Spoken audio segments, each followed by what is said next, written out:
ओम विष्णवे नमः। ओम नमो भगवते वासुदेवाय नमः। ओम बृहस्पति नमः।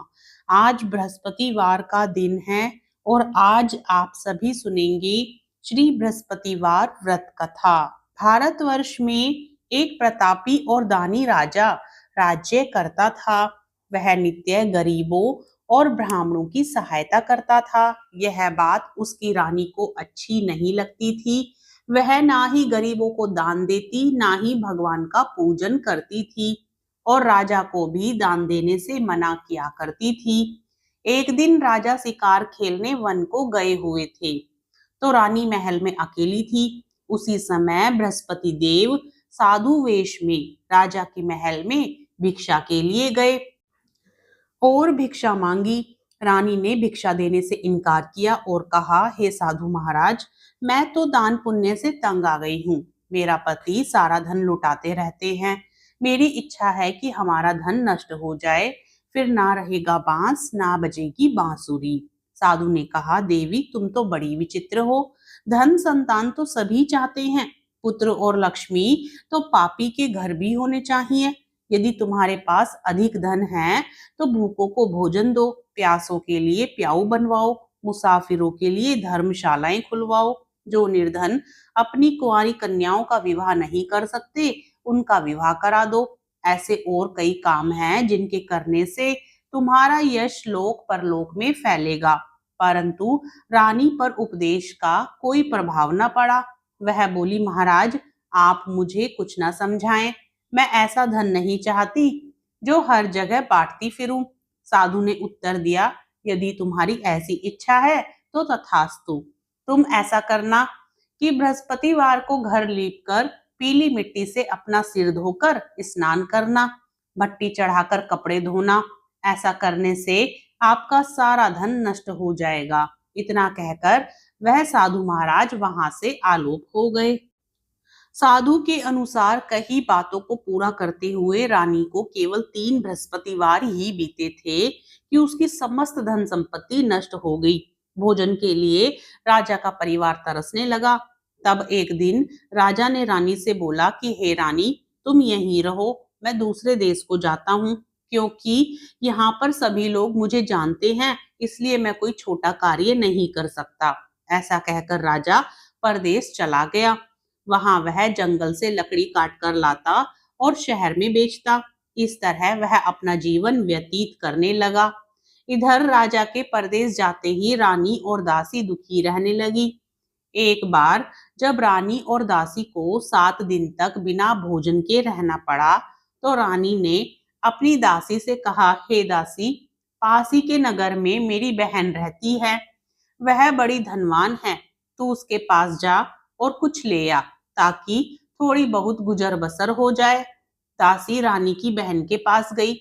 उस दिन गुरुवार था और रानी की बहन उस समय बृहस्पतिवार व्रत की कथा सुन रही थी। दासी ने रानी की बहन को अपनी रानी का संदेश दिया, लेकिन रानी की बड़ी बहन ने कोई उत्तर नहीं दिया। जब दासी को रानी की बहन से कोई उत्तर नहीं मिला, तो वह बहुत दुखी हुई और उसे क्रोध भी आया। दासी ने वापस आकर रानी को सारी बात बता दी। सुनकर रानी ने अपने भाग्य को कोसा। उधर रानी की बहन ने सोचा कि मेरी बहन की दासी आई थी, परंतु मैं उससे नहीं बोली, इससे वह बहुत दुखी हुई होगी। कथा सुनकर और पूजन समाप्त करके वह अपनी बहन के घर आई और कहने लगी, हे बहन, मैं बृहस्पतिवार का व्रत कर रही थी। तुम्हारी दासी मेरे घर आई थी, परंतु जब तक कथा होती है तब तक ना तो उठते हैं और ना ही बोलते हैं, इसलिए मैं नहीं बोली। कहो दासी क्यों गई थी? रानी बोली, बहन तुमसे क्या छिपाऊं, हमारे घर में खाने तक को अनाज नहीं था। ऐसा कहते कहते रानी की आंखें भर आई। उसने दासी समेत पिछले 7 दिनों से भूखे रहने तक की बात अपनी बहन को विस्तार पूर्वक सुना दी। रानी की बहन बोली, देखो बहन, भगवान बृहस्पति देव सबकी मनोकामना को पूर्ण करते हैं। देखो, शायद तुम्हारे घर में अनाज रखा हो। पहले तो रानी को विश्वास नहीं हुआ, पर बहन के आग्रह करने पर उसने अपनी दासी को अंदर भेजा, तो उसे सचमुच अनाज से भरा एक घड़ा मिल गया। यह देखकर दासी को बड़ी हैरानी हुई। दासी रानी से कहने लगी, हे रानी, जब हमको भोजन नहीं मिलता तो हम व्रत ही तो करते हैं, इसलिए क्यों ना इनसे व्रत और कथा की विधि पूछ ली जाए ताकि हम भी व्रत कर सके। तब रानी ने अपनी बहन से बृहस्पतिवार व्रत के बारे में पूछा। उसकी बहन ने बताया, बृहस्पतिवार के व्रत में चने की दाल और मुनक्का से विष्णु भगवान का केले की जड़ में पूजन करें तथा दीपक जलाएं, व्रत कथा सुने और पीला भोजन ही करें। इससे बृहस्पति देव प्रसन्न होते हैं। व्रत और पूजन विधि बताकर रानी की बहन अपने घर को लौट गई। 7 दिन के बाद जब गुरुवार आया तो रानी और दासी ने व्रत रखा। गुड़साल में जाकर चना और गुड़ लेकर आई, फिर उससे केले की जड़ तथा विष्णु भगवान का पूजन किया। अब पीला भोजन कहाँ से आए? इस बात को लेकर दोनों बहुत दुखी थे, क्योंकि उन्होंने व्रत रखा था, इसलिए बृहस्पति देव उनसे प्रसन्न थे। इसलिए वे एक साधारण व्यक्ति का रूप धारण कर 2 थालों में सुंदर पीला भोजन दासी को दे गए। भोजन पाकर दासी प्रसन्न हुई और फिर रानी के साथ मिलकर भोजन ग्रहण किया। उसके बाद वे सभी गुरुवार को व्रत और पूजन करने लगी। बृहस्पति भगवान की कृपा से उनके पास फिर से धन संपत्ति आ गई, परंतु रानी फिर से पहले की तरह आलस्य करने लगी। तब दासी बोली, देखो रानी, तुम पहले भी इस प्रकार आलस्य करती थी। तुम्हें धन रखने में कष्ट होता था, इस कारण सभी धन नष्ट हो गया, और अब जब भगवान बृहस्पति की कृपा से धन मिला है तो तुम्हें फिर से आलस्य होता है। रानी को समझाते हुए दासी कहती है कि बड़ी मुसीबतों के बाद हमने यह धन पाया है, इसलिए हमें दान पुण्य करना चाहिए, भूखे मनुष्यों को भोजन कराना चाहिए और धन को शुभ कार्यों में खर्च करना चाहिए, जिससे तुम्हारे कुल का यश बढ़ेगा, स्वर्ग की प्राप्ति होगी और पितृ प्रसन्न होंगे। दासी की बात मानकर रानी अपना धन शुभ कार्यों में खर्च करने लगी, जिससे पूरे नगर में उसका यश फैलने लगा। उधर दूसरी तरफ राजा जंगल में बहुत दुखी होकर एक दिन एक पेड़ के नीचे आसन जमाकर बैठ गया। वह अपनी दशा को याद करके व्याकुल होने लगा। बृहस्पतिवार का दिन था। एकाएक उसने देखा कि निर्जन वन में एक साधु प्रकट हुए। वह साधु वेश में स्वयं बृहस्पति देवता थे। लकड़हारे के सामने आकर बोले, हे लकड़हारे, इस सुनसान जंगल में तू चिंता मग्न क्यों बैठा है? लकड़हारे ने दोनों हाथ जोड़कर प्रणाम किया और उत्तर दिया, महात्मा जी, आप सब कुछ जानते हैं, मैं क्या कहूँ। यह कहकर रोने लगा और साधु को अपनी आत्म कथा सुनाई। महात्मा जी ने कहा, तुम्हारी स्त्री ने बृहस्पतिवार के दिन बृहस्पति भगवान का निरादर किया है, जिसके कारण रुष्ट होकर उन्होंने तुम्हारी यह दशा कर दी। अब तुम चिंता को दूर करके मेरे कहने पर चलो, तो तुम्हारे सब कष्ट दूर हो जाएंगे और भगवान पहले से भी अधिक संपत्ति देंगे। तुम बृहस्पतिवार के दिन कथा किया करो। 2 पैसे के चने मुनक्का लाकर उसका प्रसाद बनाओ और शुद्ध जल से लोटे में शक्कर मिलाकर अमृत तैयार करो।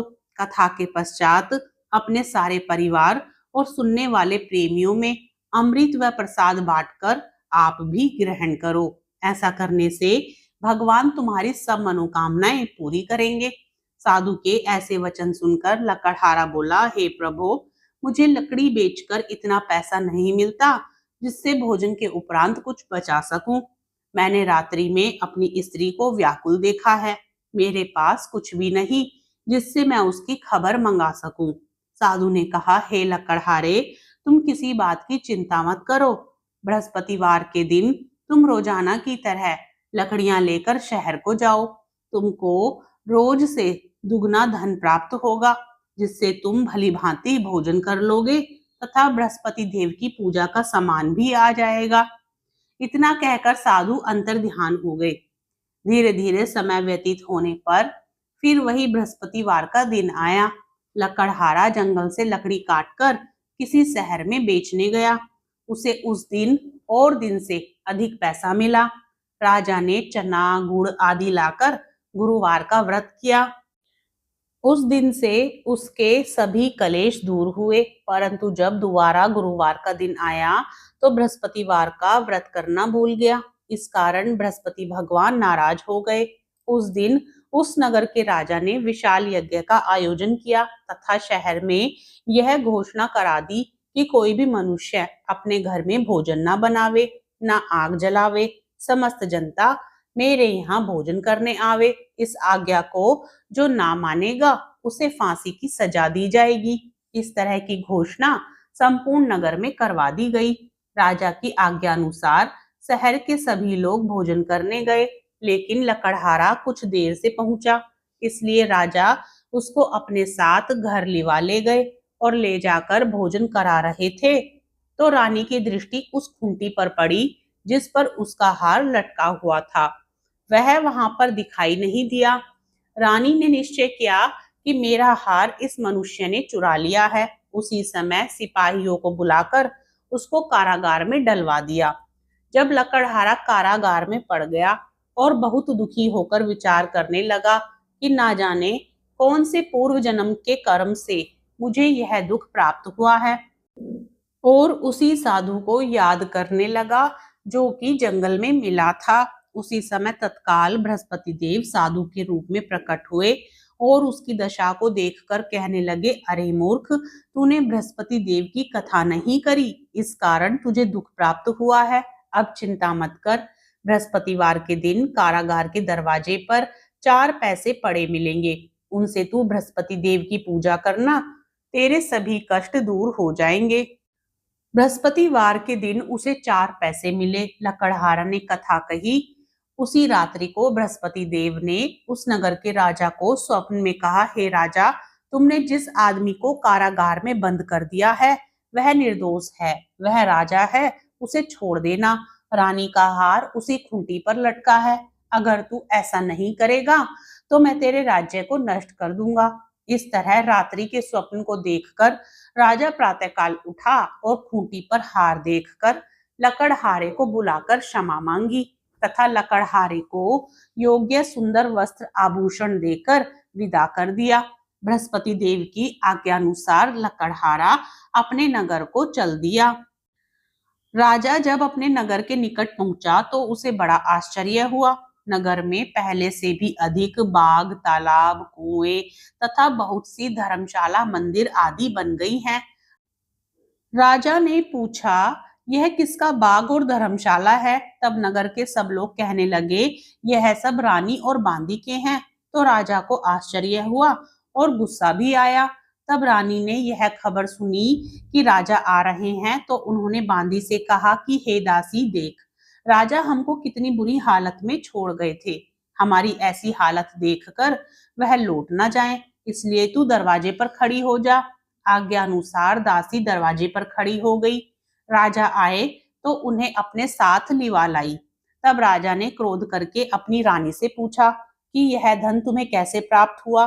तब उन्होंने कहा, हमें यह सब धन बृहस्पति देव के इस व्रत के प्रभाव से प्राप्त हुआ है। राजा ने निश्चय किया कि 7 रोज बाद तो सभी बृहस्पति देव का पूजन करते हैं, परंतु मैं प्रतिदिन दिन में 3 बार कहानी तथा रोज व्रत किया करूंगा। अब हर समय राजा के दुपट्टे में चने की दाल बंधी रहती तथा दिन में 3 बार कहानी कहता। एक रोज राजा ने विचार किया कि चलो अपनी बहन के यहाँ हो आवे। इस तरह निश्चय कर राजा घोड़े पर सवार हो अपनी बहन के यहाँ को चलने लगा।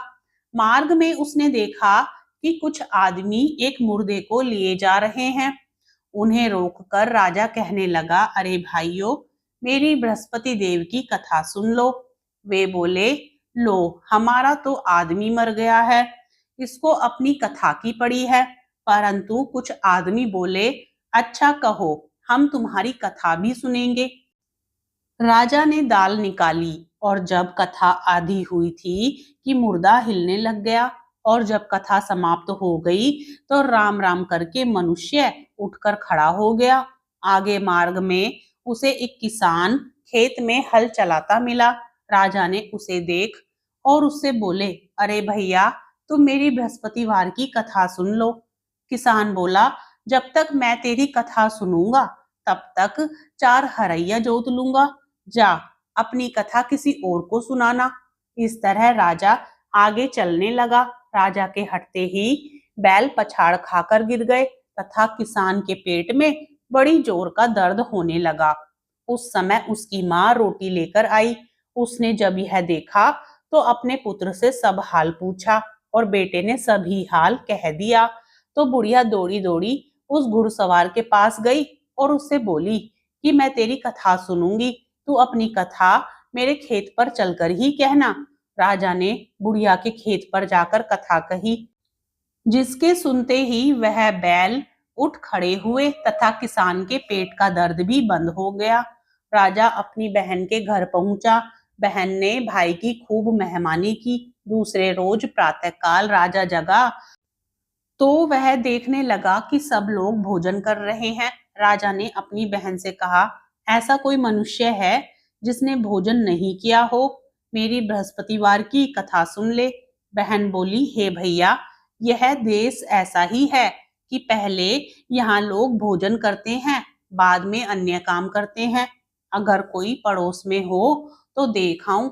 वह ऐसा कहकर देखने चली गई, परंतु उसे कोई ऐसा व्यक्ति नहीं मिला जिसने भोजन ना किया हो।